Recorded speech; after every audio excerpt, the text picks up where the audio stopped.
Hello everybody, my name is Heather Trainer and I am on a mission. And the reason that I'm here is to ask you if you might be able to help me. My mission is to be well. I have been on disability for the last 15 years, and over those years I have experienced a slow, steady decline. But these last 2 years have been particularly brutal, and I've experienced many losses. I've reached the point right now where I often need help in order to walk more than a block. I can't take my dog for a walk anymore. I haven't been able to work in my garden this year, and my garden has always been my healing spot, so I very much missed that.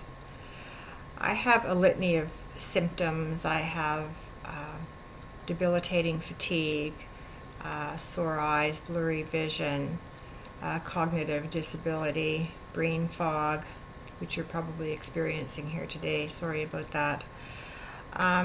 Life is a challenge. There's no doubt about that.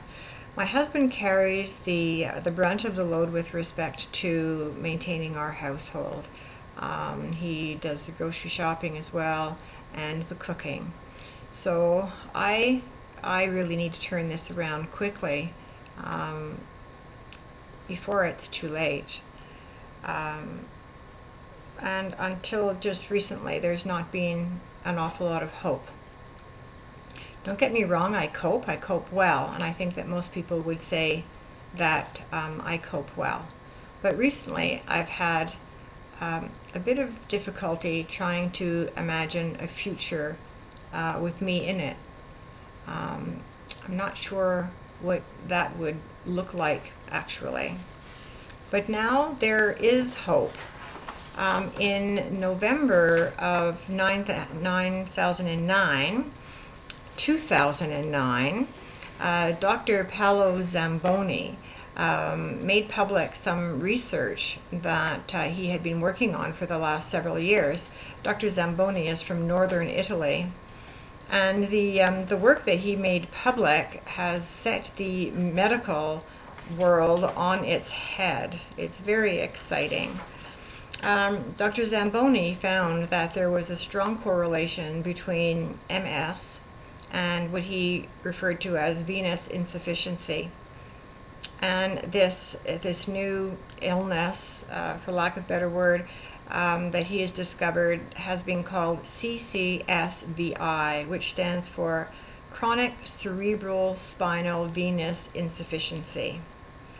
And I had an ultrasound a short while ago, and it was confirmed that I do have CCSVI.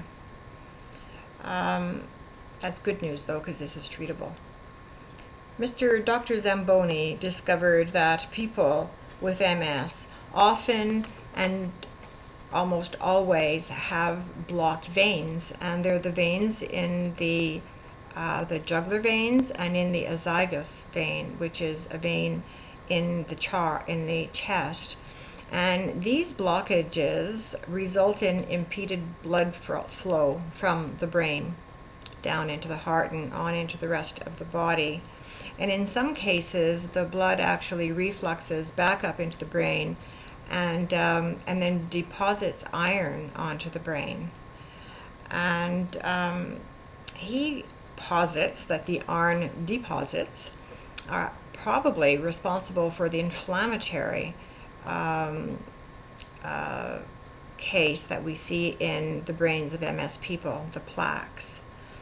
And as I said before, this is treatable, so this really is very, very good news.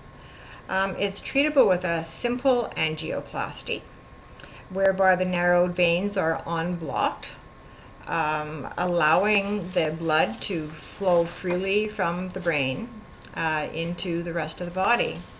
More than 2,000 of these angioplasties have been performed in the world, and it's not a cure, but it has had amazing results on countless numbers of people. People have had their quality of life vastly, vastly improved. Unfortunately, this treatment is not available in Canada. People with CCSVI have been lobbying hard to have this procedure approved in Canada, but to no avail. Canadians have been traveling all over the world to have access to this procedure. They've been to Poland, Bulgaria, Mexico, India, Egypt, Germany, just to name a few. And this procedure is now also starting to be available in the United States at some of their private clinics.